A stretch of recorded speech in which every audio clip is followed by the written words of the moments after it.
We ask the questions. What is needed in the world?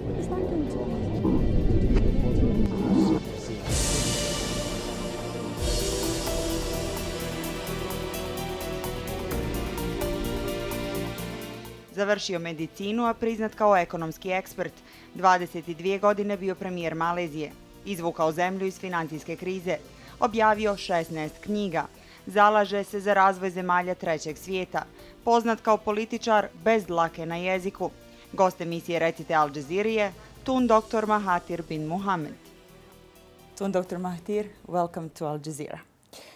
Your political career lasted for decades before you became the Prime Minister of Malaysia, but I'll start with that 1981. You took over Malaysia. It was, let's say, a struggling country. In 2003, when you retired, it was an economical force. So what did Malaysia do to achieve such a success and to make such a turnaround? I inherited from the previous Prime Minister's a system that is very good, and all I need to do was to enhance the achievement of the system. We have a good administration, we have a good system of government, a democratic government, and we have a very good number of people who are very capable and who can contribute a lot towards developing the country. In your 22 years in administration, you turned Malaysia from a pre-industrial country that relied mainly on exports of raw materials into industrialized country, which brought, you developed services, industries, tourism, and that brought about the physical change in the country as well.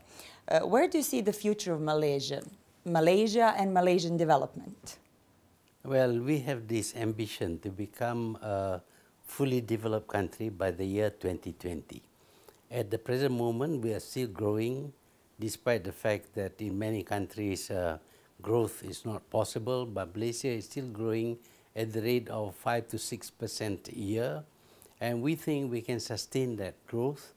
And by 2020, we feel that we can achieve the status of a developed country. You released that Vision 2020 in 1991.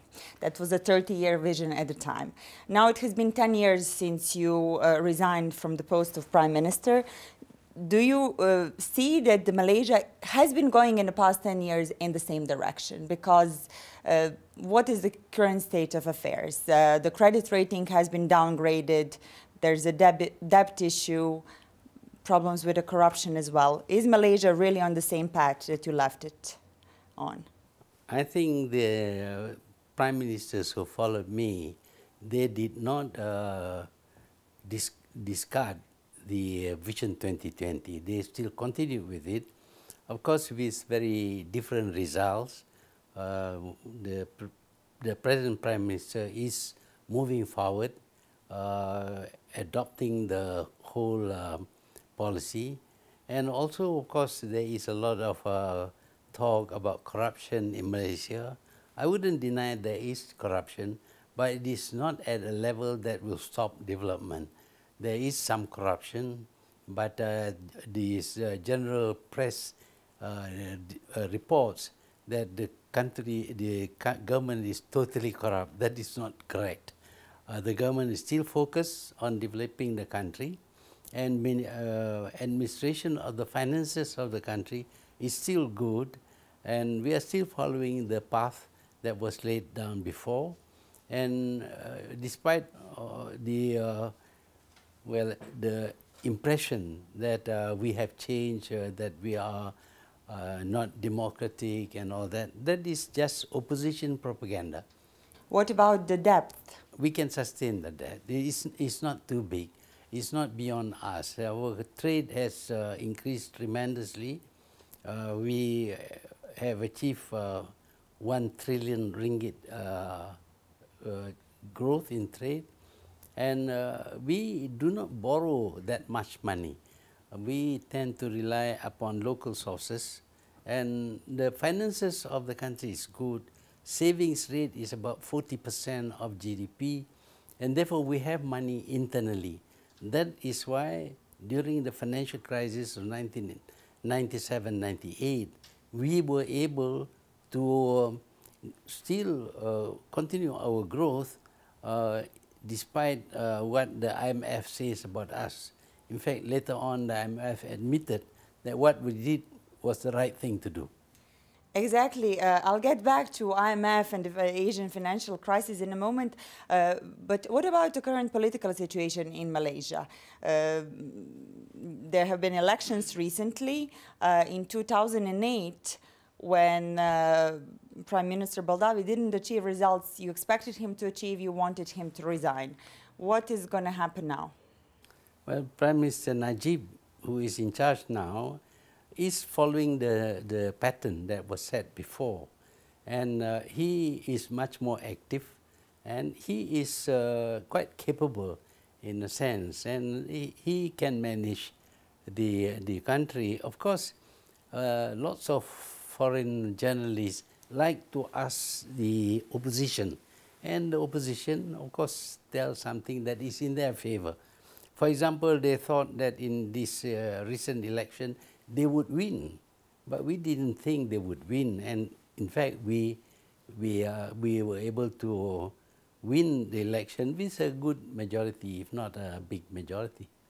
But it's the worst election results for the ruling party ever. So what do you think? Where is this dissatisfaction in the people coming from? Ours is a multiracial country.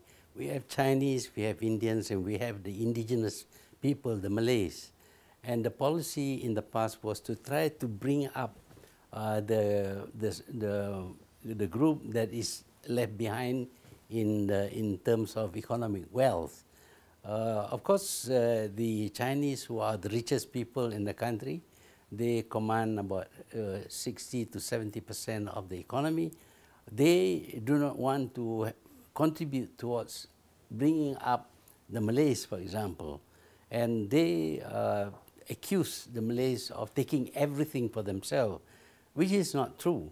But during the election, they made use of this so-called favoring the Malays to whip up hatred against the Malays, so that the Chinese voted against the government party, and that's how we lost quite a number of seats.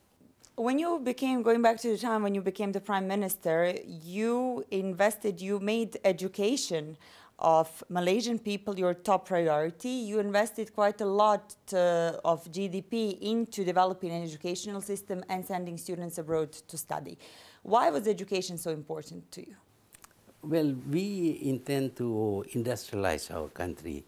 We need engineers, we need people who are good in technology, and therefore we need to convert our people from the arts to the sciences and mathematics, so as to be able to man the new industries that were going to come to Malaysia. And for that, we need to spend money. At one time, we spent almost 25% of total budget for education. We are still spending a lot of money on education because we feel that the education will enable us to climb the ladder to reach the status of a developed nation. For reaching the status of developed nation and reaching economic self-sufficiency and stability in a certain country, what would you say that are the most important pillars? Is that a strong private sector, privatizations, tax policies, education? What are the pillars? Well, there are lots of things that we have to do, one of which, of course, is better education for our people. Then we must have a government that is friendly towards investors, both foreign and local, because they will generate wealth through their investments. We have laws which permit us to exempt foreign investment from having to pay taxes. We build up the infrastructure to support the new industries. We build roads and water supply, electricity. All these things contribute towards attracting foreign investment. And lately, of course, our own people have learned how to manufacture goods and market their products. So through the privatization program, we move most of the companies belonging to the government into the private sector. We even move some of the functions of government into the private sector. For example, the post office, which used to be a government department, is now run by a private company. So that way, the government may be short of money, but the private sector raise the necessary funds in order to expand the services, to provide all the needs of the country's economy. Speaking of country's economy and building it from within, you have touched on the Asian financial crisis in the late 90s. We're living now in the times of global financial crisis, and most of the countries are borrowing money from IMF and the World Bank, and of course they in turn have their conditions. In 1997, you have done something completely the opposite. You have rejected IMF and done completely the opposite from their requirements. Subsequently, Malaysia was the first Asian country to get out of the financial crisis. What exactly did you do, and is that course of action applicable in this region or anywhere else today? Well, we were told before the financial crisis that Malaysia's economy is very sound. Financially, it is very sound. And indeed, Malaysia has got high savings rate, which can finance development and provide the money for investments. And then suddenly the value of our currency dropped. And it dropped not because of anything wrong we did with the economy. It dropped because the currency traders use our money to sell and lower the value of the money and make money for themselves in the process. So much so that the ringgit fell to the level of 50% of the original value, which means that our imports were very costly and the economy went down. So when the IMF advised us to borrow money from the World Bank or the IMF in order to overcome our shortage of funds, we decided that it's not going to solve our problem. In fact, in Hong Kong, when I gave a speech to the World Bank and the IMF, I told them what they're doing is wrong. That currency trading does not help anybody except the speculators. Currency trading doesn't create jobs. It doesn't spin off into industries or anything. So it should be stopped. But they refused to stop currency trading, and our money kept on depreciating in value. Their advice would make the matters worse.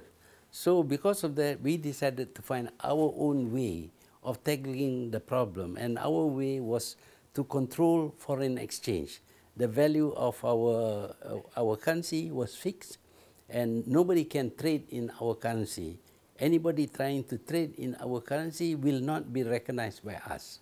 So that stopped the currency trading and stop the currency from depreciating. And so we recovered very quickly. Of course, it is a formula which is now being used extensively by America and Europe. They did even worse than we did. We never pump in money, no qualitative easing and things like that. We didn't do that, but they had to print money and put the money in the market to help themselves. But until they change away from financial business to proper manufacturing and producing goods, they will not recover. So you don't believe in austerity measures that are being applied? No. I believe in austerity measures, but I find that Europeans do not want to accept that they are poor now, that they must not spend the way they used to spend or pay salary which they cannot afford. That is the wrong thing to do. They should accept being paid lower salary and a standard of living that is lowered. You can't live like rich people when you are poor. And when do you see Europe getting out of the economic crisis? It will take a long time unless, of course, they switch away from the financial market back into real business, the business of producing goods, of providing services, which are real business, and that way they can recover.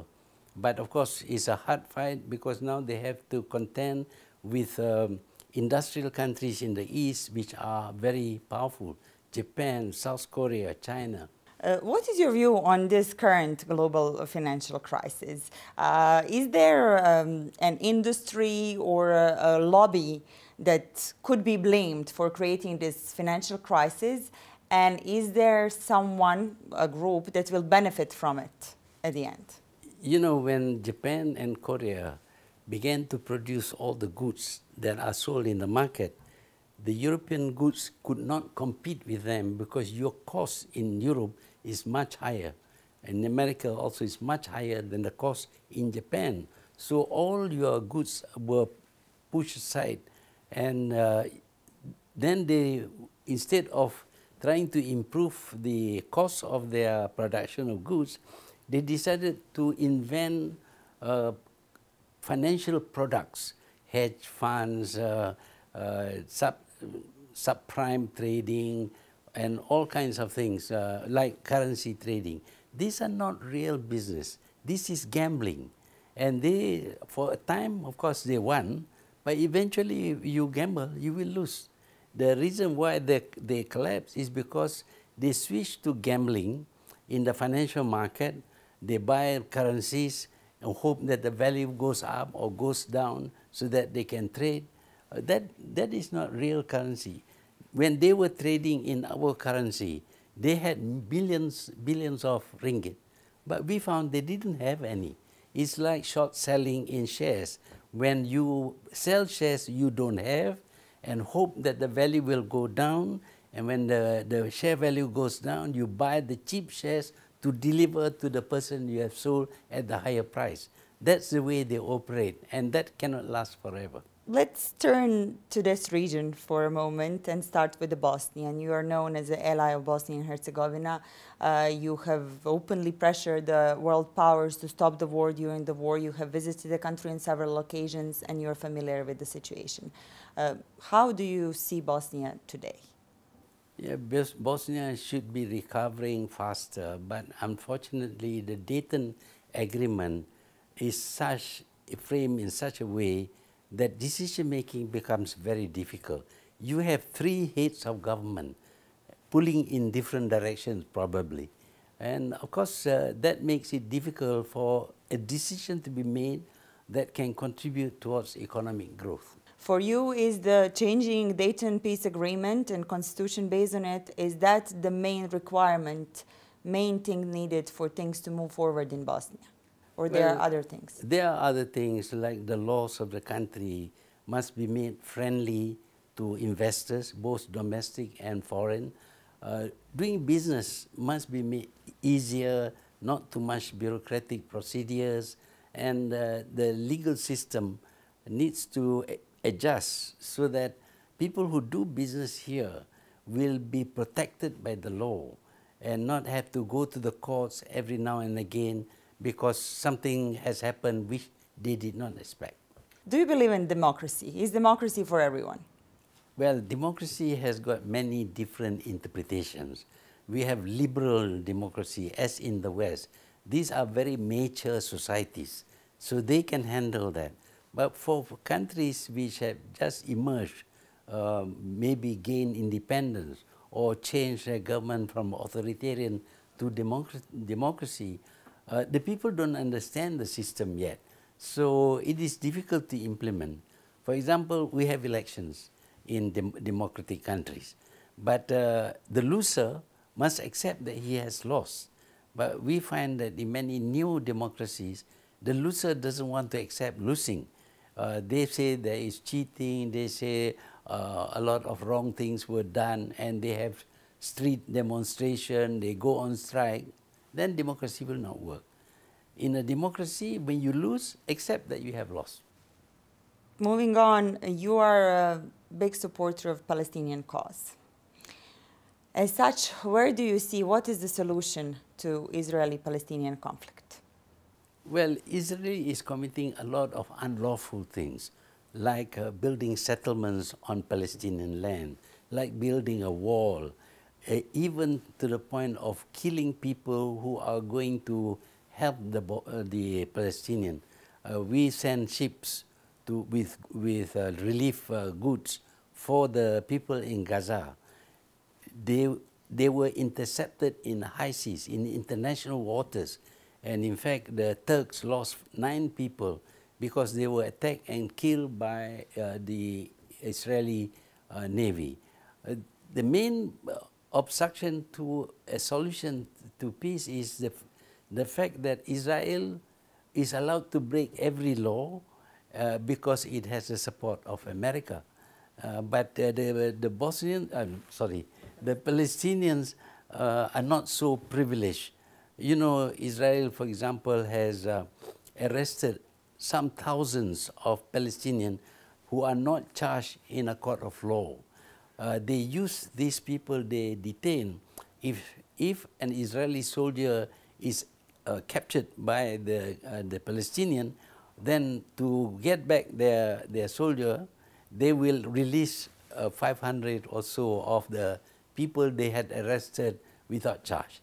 So the behavior of Israel, it shows total disrespect for international law. And until Israel stops breaking international law and is not legalized by America, there will be no solution. You have been accused of anti-Semitism after one of your speeches. Do you still believe that, as you said at the time, Jews rule the world by proxy? And what made you say that? Yeah, they can call me an anti-Semitic if they like, but what I said is based on facts. For example, Israel is a small country, but is able to disregard international laws because it is backed by America. And see, whatever it does, even when it kills people illegally, it is still allowed by the big powers. So that is the problem that we face today. I'm not anti-Semitic. I'm against people who break laws, who kill people for no reason. I'm against war because war does not solve anything. So if anybody commits a crime, international crime, I reserve the right to criticize as much as we were frequently criticized by the Western powers. You know, they say they can criticize us because of freedom of speech. What I was saying was also an expression of freedom of speech on my part. You have established in Kuala Lumpur War Crimes Commission to focus on the victims of abuse in Iraq, Lebanon, Palestinian territories. And I think about a year ago, George Bush, Dick Cheney, Donald Rumsfeld were among the ones who were found guilty of war crimes. Of course, there are no legal ramifications for them, but what kind of message are you trying to send? Well, since nobody dares to charge them, it seems that the strong can do no wrong. That to us is an injustice. If the strong does something that is wrong, they must be taken to court. If they refuse because they are very strong, then we have our tribunal to point out to them that what they did was wrong. For example, Bush and Blair went to war on the basis of a lie that Saddam Hussein has got weapons of mass destruction. To the very end, it was proven that Saddam Hussein had no weapons of mass destruction. But they went on with their war, killing people. To them, the lives of other people is not worth anything.